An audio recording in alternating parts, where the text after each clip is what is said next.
Last week we had snow, torrential rain, high winds, storms, sunshine, blue skies and freezing temperatures. And then it went up to becoming very balmy and almost 17, 18 degrees over the weekend. It was an absolutely mad week. But back to normal this week with a bit of blue sky, a bit of sunshine. Still a bit of a breeze about, but nothing like it was. And yeah, time for another week of meanders. Welcome to Colganology.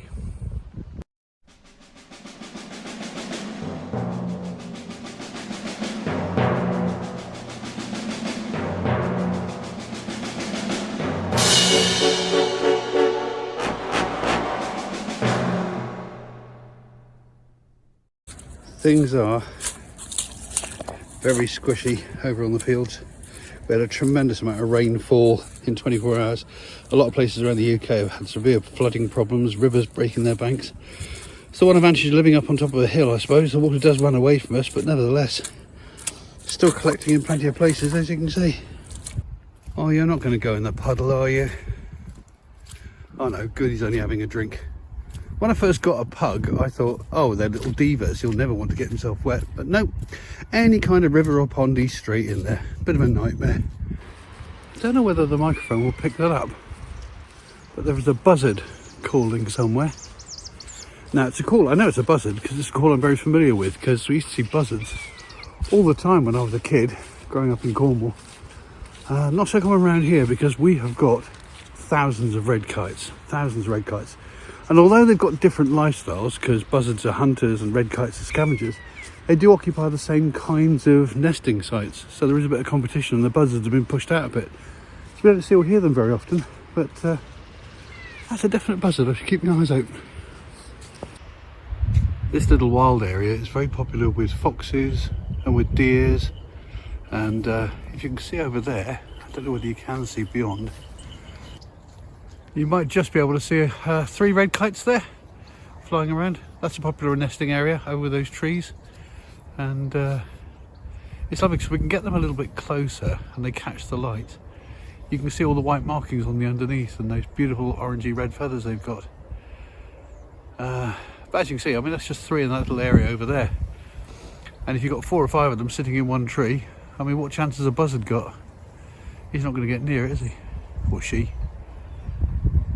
Yeah,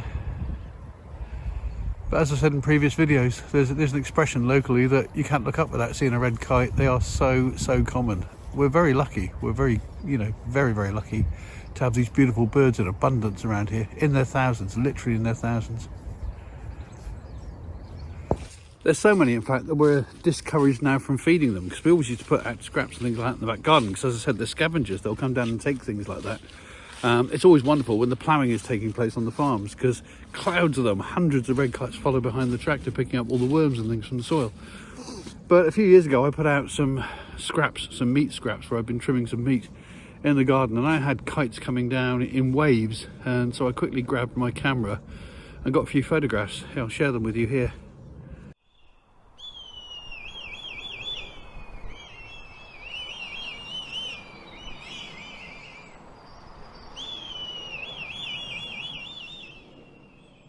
Just amazing that a bird of prey of that size will actually come down into your back garden and take things. But there's so many kites now that apparently they're becoming a bit of a nuisance, and we have heard stories of them coming down and taking sausages off sort of barbecue tables, and certainly I can remember one diving down onto my patio once and stealing the dog's bone.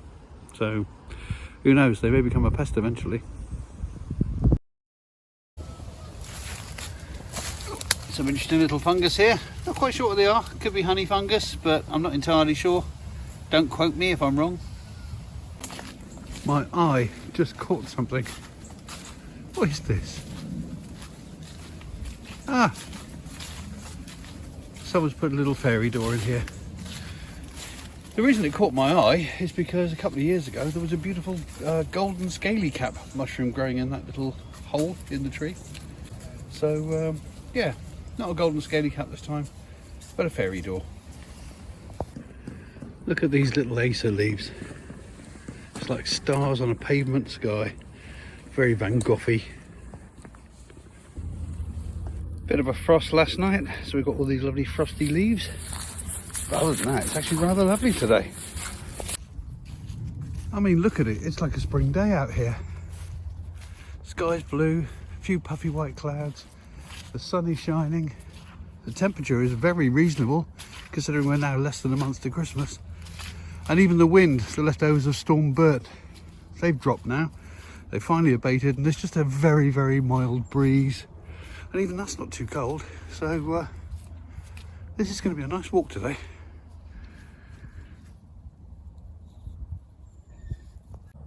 I've mentioned before in these videos that the place where I go dog walking most days is a place called Widmer Fields. It's literally behind my house and it's 44 acres of meadows, little wooded areas and tree plantations that's owned by the community. I mean, it was originally earmarked for development, for a small housing estate to go here, but various things happened and the community got the chance to buy the land and did.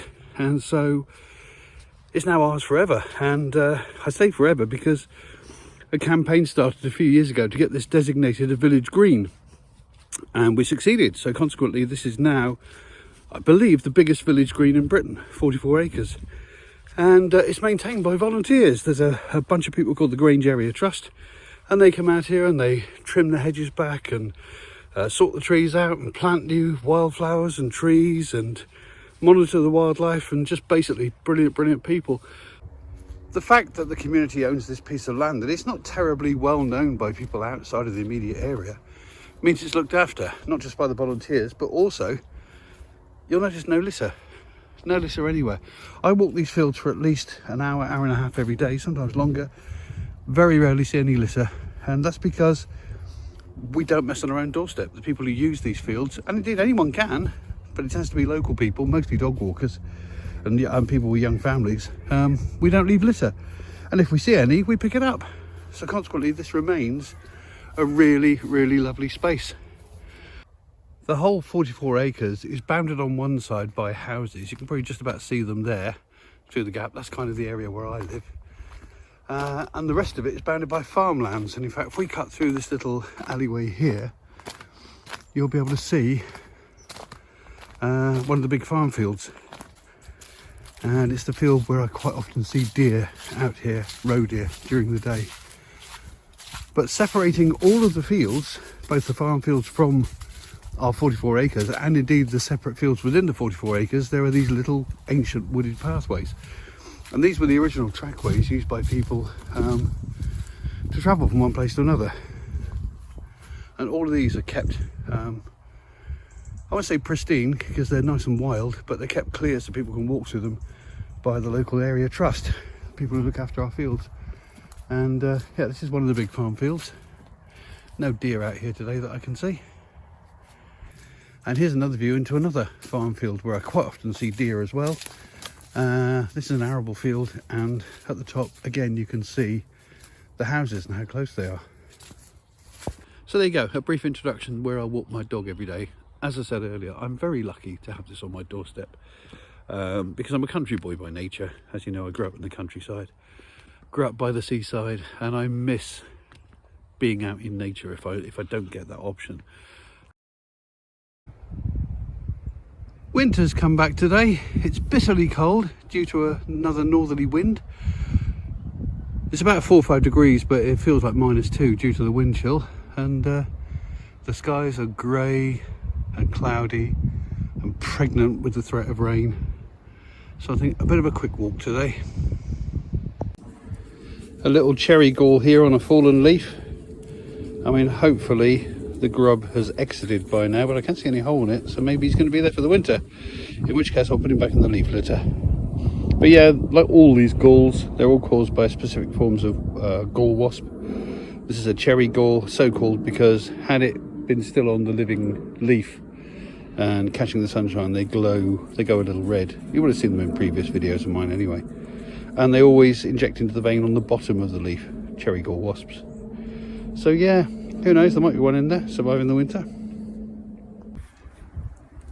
There's actually quite a lot of fresh sorrel kicking around in the fields here. There's a nice big leaf there, and there's quite a lot in amongst all this lot. I mean, you think the sorrel would be dying off the same as everything else, wouldn't you? But no, look, these are all fresh green leaves that have all just come up. All right, yeah, the snails and slugs have had a little nibble. But yeah, I mean, I haven't actually tasted any because this is a bit of an area where the dogs like to do their business, so I'm not going to bother with that. But I don't imagine they taste any different to what they taste like any other time of year. But who knows? I might be wrong. If I find some sorrel growing in an area that isn't quite in the dog pea zone, I might try it. Right, now I'm off the beaten track a bit more now, so as you can see there's a lot of this fresh sorrel everywhere here, and they're really quite small, so they probably only come up in the last day or so. So they're going to be about as fresh as they can be. Let's see if I can find a slightly bigger leaf. Now, here's one just here, look. Right, well, here we go. Let's see if this is any different to the sorrel I pick in the summer.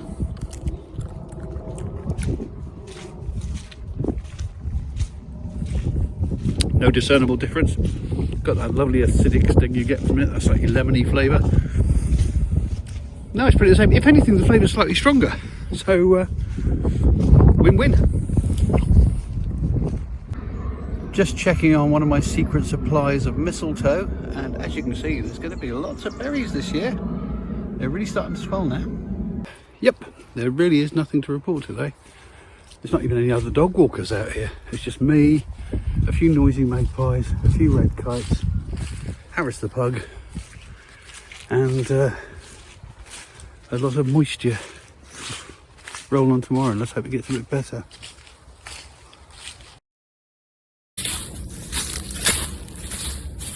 Yeah, proper frost this morning. A frosty but bright and sunny end of the week. It was -3 overnight. It's about 0 degrees now. Every blade of grass is frosted. Every leaf has got a beautiful border to it created with the ice, and every puddle is frozen. But that sun is lovely, and considering it's 0, it doesn't feel particularly cold. Look at that sky, look at that sky. Marvellous. Alright, let's see what we can find. I must walk over that side of the field up by Grange Farm there and actually have a look at the sheep sometime soon. They seem to be quite settled in that field, which is nice to see. The roe deer are out here again today, although I can only see 2 of them. How close will they let me get? I don't know. But they're there in the middle of the picture. You can probably just about see them. I need to bring a telephoto out here. Well, the bracken has all died back now. It's all gone brown, it's all collapsing. It'll all rot down now during the winter. Then it'll all come back after the bluebells have been and gone next May. That's the way nature works, it's all cycles.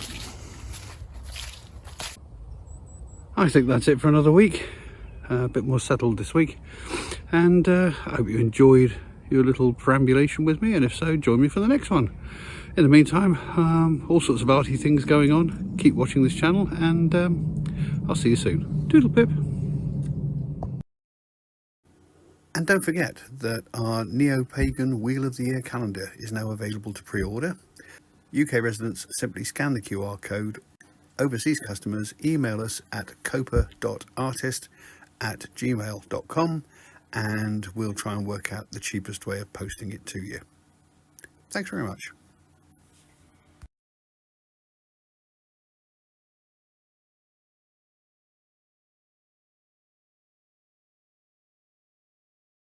If you've enjoyed this video, then please consider subscribing, or click on some of these links to look at some of the other videos on the channel, or press the like button, or leave a comment. It would be lovely to hear from you. Any combination of those 4 things would be wonderful. Thank you very much.